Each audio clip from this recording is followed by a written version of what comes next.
big breaking news coming in at this hour. Well, the National Conference and NC seat sharing deal has now been finalized. The Congress will be contesting on 32 seats and the National Conference on 51. There were initial hiccups as far as the seat sharing agreement is concerned. The NC refusing to budge, but finally, after Congress's troubleshooters KC Venugopal and Mr. Salman Khurshid met Farooq Abdullah in Jammu and Kashmir, there seems to be some sort of an agreement because the seat sharing has been announced in 51 seats for the National Conference and 32 for the Congress. Listen in to what National Conference leader Farooq Abdullah had to say.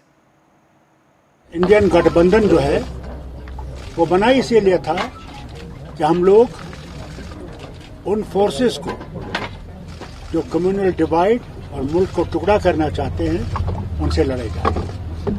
आज खुशी की बात है कि हम लोगों ने negotiations पूरे कर दिए हैं।